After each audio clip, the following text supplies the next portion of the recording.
Today I'll be reading you When Catherine the Great and I Were 8. When Catherine the Great and I Were 8. Written by Carrie Best. Pictures by Giselle Potter. A long time ago, Catherine the Great, my Russian grandma, lived in a big white house near a big black sea far away from America. When she was 8, she liked to float like a flower in a bathing suit with long sleeves, long stripes, and long stockings. Now I'm 8 and I wish that I could float like a flower too. You could, Sarah, Grandma tells me. One day I'll show you. My city in the summer is like an oven that's been baking. Meow, says Mr. Mincy's cat when she lands on her stoop. Nellie, the downstairs dog, is too hot to chase her, and Monica's dad cuts his hair really short. Mama and I watch Grandma fold her Russian newspaper into a fan, and Monica, my friend, waters her feet instead of the flowers. I like the beach in June, sings Mary Caruso, and everyone, including her big baby Mimo, says yes, except for Grandma, who says da. Then in go the beach towels, the blankets, and the lunches. In go the straw hats, the lotion, and the toys. In go the beach people. Hurry, Sarah, calls Monica, and Mr. Minsky's old car chugs away. But not very far away because Grandma says, wait, I forgot my bathing suit. So back we go to get it, the one with the accordion skirt. But not before Mr. Minsky says, oh, Catherine, because he's not very good at U-turning. And copycat Mimo says, oh, Catherine, because he just likes to repeat everything.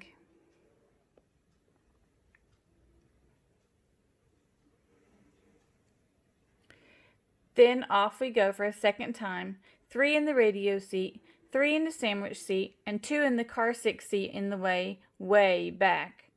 Turn on the air, we shout, so Mr. Minsky puts down the window. Ah, now, is everyone happy, he asks, and everyone, including copycat Mimo, says yes, except for Grandma, who says da. Then Mary Caruso's favorite song comes on, and she sings while Mr. Minsky makes the old car dance, and everyone feels good to be going someplace cool when it's hotter than a hot potato on this boiling summer day. Soon, we're out of our neighborhood and into someone else's, people walking with sun umbrellas, fire hydrants like Niagara Falls, sprinklers making swaying showers, and little plastic pools waiting for waves and splashes. Monica and I wiggle in our sticky seats, pretending we're the beach girls swimming without any water. But not for long, because all of a sudden Grandma says, S-T-O-P, stop, which make Mary Caruso stop singing, and the old car stop dancing, and everyone stop breathing, except for Mama, who asks, what's the matter?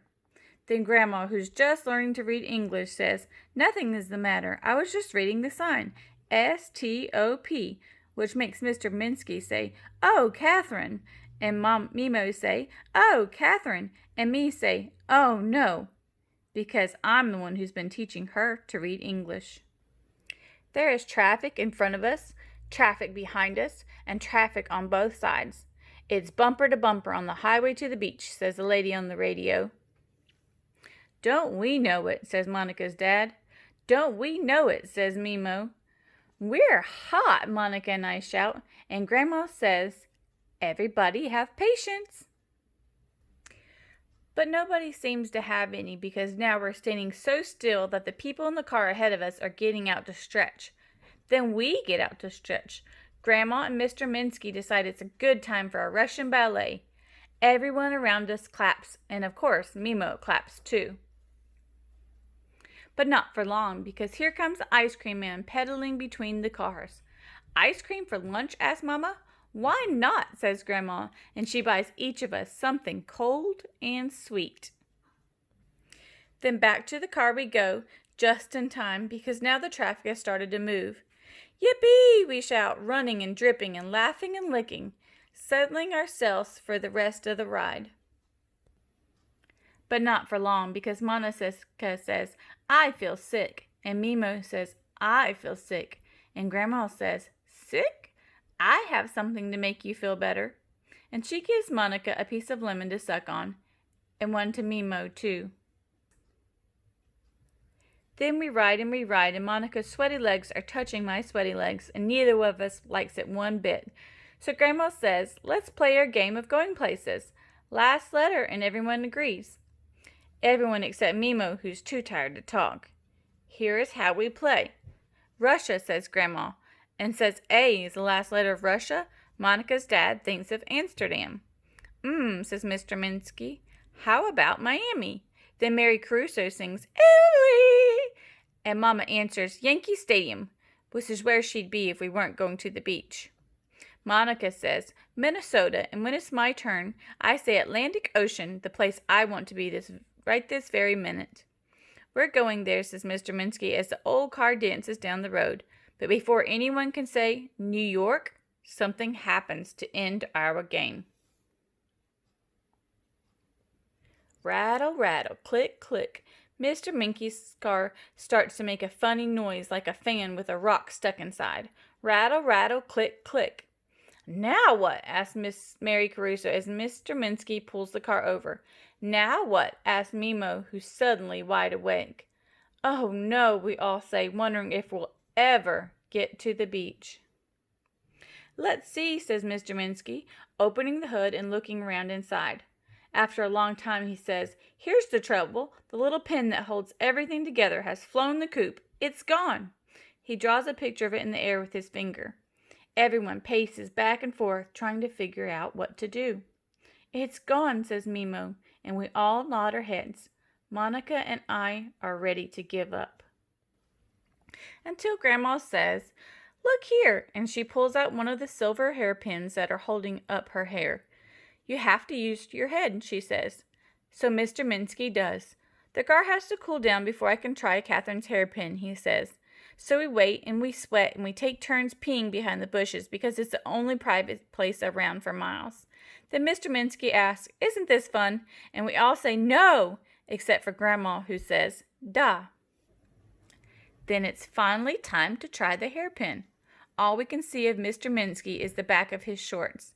Moan, groan, bend, scrape, turn, twist, whistle, squeak is what we hear while he works under the hood. And then what do we hear?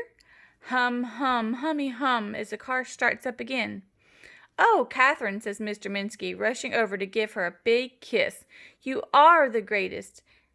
Then Mimo says, Oh, Catherine, you are the greatest. And Grandma has to hold up her face to get kisses from us all.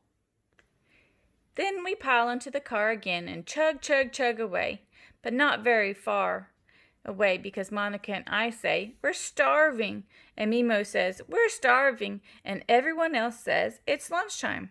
So what do? We park our sweaty selves under a big green tree and have our beach picnic before we even get to the beach, and wash it all down with the ice-cold lemonade that Grandma made before we left.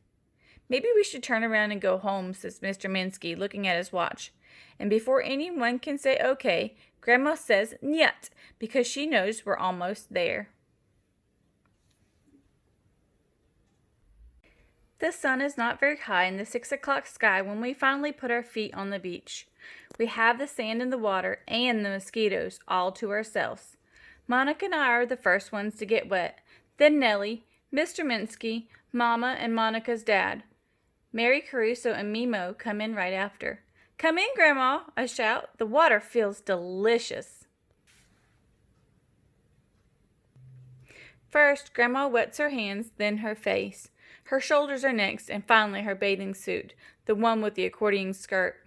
As quick as a wink, she's on her back, arms out, shoulders back, head on the water, toes straight up. I wish I could float like a flower, I say, trying and sinking and spitting out water with salt. You could, Sarah, says Grandma, pushing away the water with her big arms. Let me show you. Then before I know it, one big arm is under my back, the other under my legs. Make your back like a bridge, she says. And at first, I think I can't. But then I can. Here I am with Catherine the Great, my Russian grandma, both of us in our new bathing suits, floating like flowers on a big blue sea. Isn't it easy? Grandma asks, just like when I was 8. And this time I say, da.